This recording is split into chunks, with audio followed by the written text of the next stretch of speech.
Welcome back to my YouTube channel. दोस्तों, आप सभी का मेरे यूट्यूब चैनल में स्वागत है।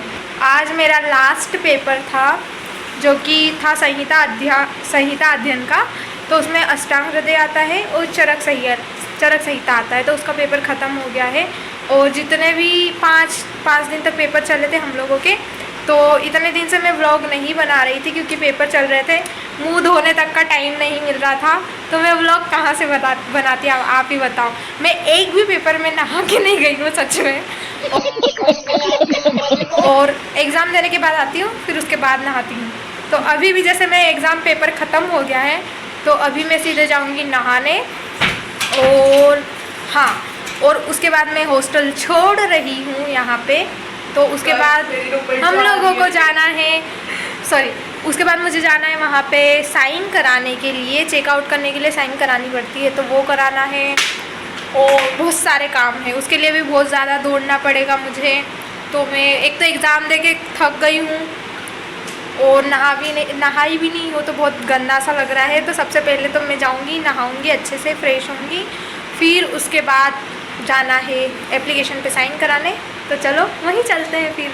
तो ये रहा मेरा रूम जो कि मैं छोड़ के जाने वाली हूँ कल इसको।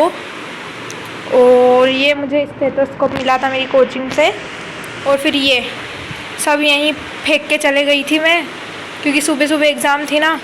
और गाइस, मेरा पेपर मतलब ठीक ठाक गया है, ज़्यादा बहुत अच्छा भी नहीं गया है और बहुत बुरा भी नहीं गया है। लेकिन भाई, ये टर्म 1 के पेपर ने मुझे नानी याद दिला दी है, क्योंकि MCQ सर ने पता नहीं कहाँ से खोद के दिए हैं, भगवान जाने कहाँ से दिए हैं। पूरी क्लास में किसी को भी नहीं आ रहे थे MCQ, पता नहीं कहाँ से दिए हैं सर ने, क्या बताऊँ अब। तो बस बहुत बना लिया गाइस अभी व्लॉग आते ही। अभी मैं जाती हूँ नहाने, बहुत ज़्यादा गर्मी हो रही है। फिर उसके बाद जाते हैं अपन रेड बिल्डिंग साइन कराने के लिए, ठीक है। फाइनली गाइस, नहाने के बाद इतना सुकून मिल रहा है ना, मैं आप सबको क्या बताऊँ। वो क्या है ना, एग्ज़ाम के टाइम पे सच्ची में बिल्कुल भी नहाने का भी टाइम नहीं मिल रहा था। यहाँ तक कि मैं सो भी 2-3 घंटे ही रही थी रात को। मतलब हम लोग सो रहे थे 3 बजे और फिर 5 बजे वापस उठ जाते थे, तो नींद भी नहीं पूरी होती थी। और फाइनली आज हमारे एग्ज़ाम ख़त्म हो चुके हैं, लेकिन सिर्फ रिटन वाले एग्ज़ाम ख़त्म हुए हैं, अभी वाइवा बाकी है। तो अभी कल है 2 दिन की छुट्टी, सैटरडे संडे आ गया है बीच में, तो 2 दिन की छुट्टी है। देन उसके बाद फिर वाइवा स्टार्ट हो जाएंगे। तो अभी हमारे पास 2 दिन की छुट्टी है, तो उसमें ही मुझे हॉस्टल छोड़ना है और रूम में शिफ्ट होना है बाहर। तो उसका भी रीज़न है कि आखिर मैं हॉस्टल क्यों छोड़ रही हूँ, तो वो रीज़न आपको वीडियो के एंड में पता चलेगा कि मैं हॉस्टल क्यों छोड़ रही हूँ और मैं क्यों बाहर रहने वाली हूँ। सो वीडियो में बने रहना आप लास्ट तक। तो सबसे पहले तो अपन चलते हैं रेड बिल्डिंग। रेड बिल्डिंग मतलब यहाँ पे जितने भी डॉक्यूमेंट्स के काम होते हैं ना, यहाँ पे एक बिल्डिंग बनी हुई है हमारे कैंपस में ही। तो वो रेड कलर की है, तो उसका नाम ही रेड बिल्डिंग है, तो उसको सब रेड बिल्डिंग ही बोलते हैं। तो वहाँ पे जाना है, वहाँ पे साइन करानी है, 2 सर की साइन करानी है। तो वो साइन करानी है चेकआउट करने के लिए। तो सबसे पहले अपन वहाँ चलते हैं और देन साइन करा के फिर मैं आपसे बाद में मिलती हूँ।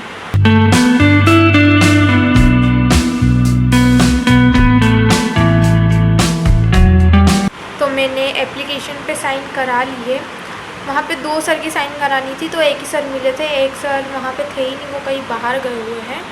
तो लेकिन वो सर ने बोल दिया कि ठीक है आप कर सकते हो, हॉस्टल छोड़ सकते हो, और थोड़ा सा काम बाकी है तो वो आप बाद में भी कर लेना जब वो सर आ जाएंगे। तो रिटन एग्ज़ाम की टेंशन तो ख़त्म हुई, जैसे तैसे पेपर दिए हैं। और है ना, प्रॉब्लम ये है कि एक दिन का भी गैप नहीं दिया कॉलेज वालों ने। मतलब 5 पेपर होते हैं, तो 5 पेपर में एक दिन का भी गैप नहीं था। अरे कहना क्या चाहते हो। और सिलेबस टर्म 1 में जितना आना था वो पूरा आया है ना, तो अब उसको रिवाइज़ करने में भी कैसे करें हम एक दिन में। तो इतना पूरा रात भर जगना पड़ता था, लेकिन जैसे तैसे दे दिए, बस फाइनली ख़त्म हो गए रिटर्न वाले एग्ज़ाम। लेकिन अभी वाइवा बाकी है, तो देखते हैं अभी वाइवा कैसे जाते हैं। और बीच में मुझे ये हॉस्टल भी छोड़ना पड़ रहा है। मतलब हॉस्टल का ऐसा था कि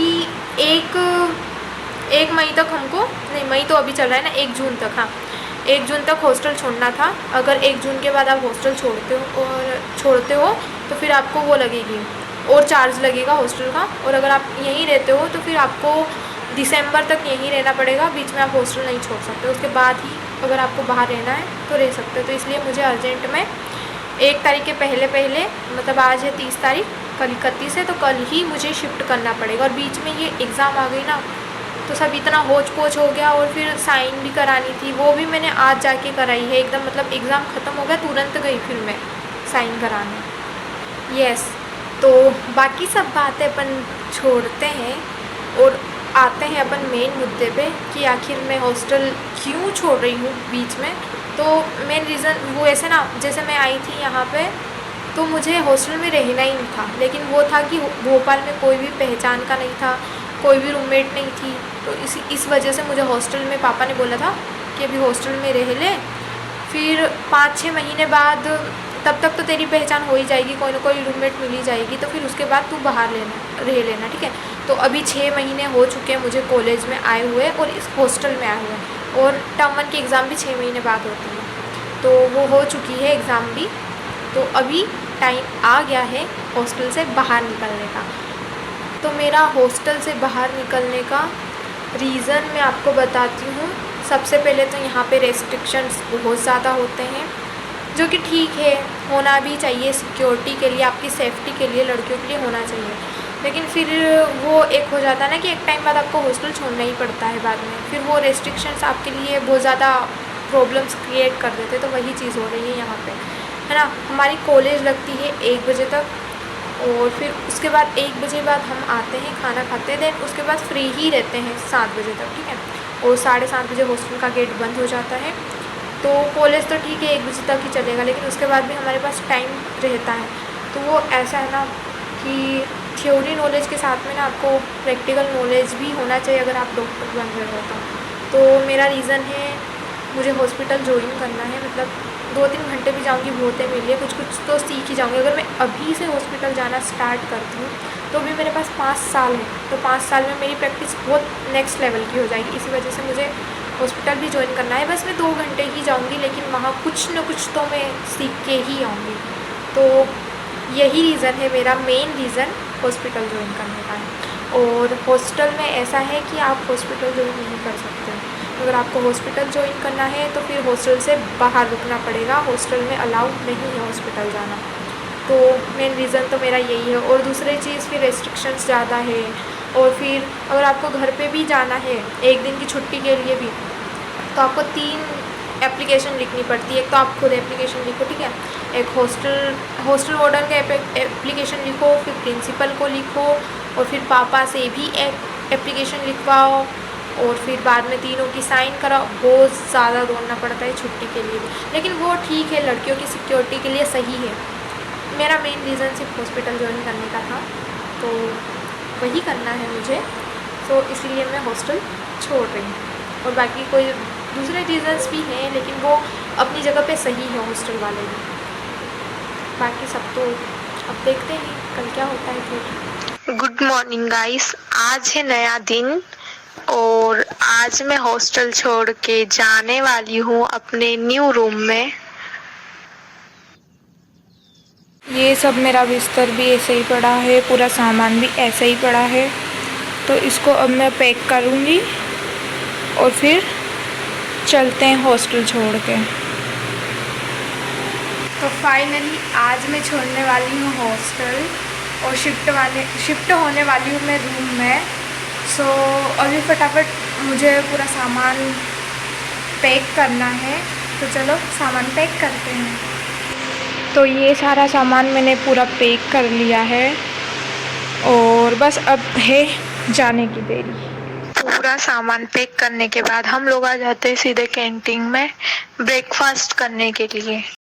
तो सामान ले जाने के लिए हम लोगों ने कैब बुक कर ली थी, क्योंकि ऑटो वाले भैया 150 रुपये ले रहे थे एक शिफ्ट के, और कैब बुक करने पे आए थे 80 रुपये।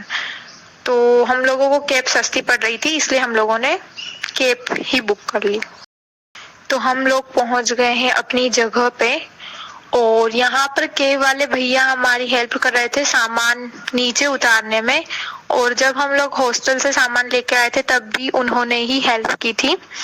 फिर हम लोगों को लगा था कि ये थोड़े से पैसे ज्यादा लेंगे, लेकिन उन्होंने पैसे भी नहीं ज्यादा लिए और हेल्प भी कर दी। फिर सबसे बड़ा टास्क है सामान को ऊपर ले जाने का, लेकिन यहाँ पर इतनी ज्यादा प्रॉब्लम नहीं आएगी क्योंकि यहाँ पर लिफ्ट लगी हुई है।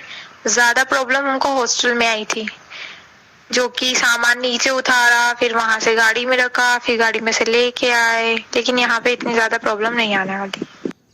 तो सामान हम लोगों ने हॉल में लाके पटक दिया है। इसके बाद हम लोग करेंगे रूम साफ। तो रूम साफ करने जा ही रहे थे हम लोग कि फिर कैंटीन से हम लोगों का खाना आ गया। तो सबसे पहले तो हम खाना खाए। तो ये व्लॉग हम यही एंड करते हैं। रूम साफ करने के बाद एक नया व्लॉग आएगा, तब तक के लिए बाय बाय।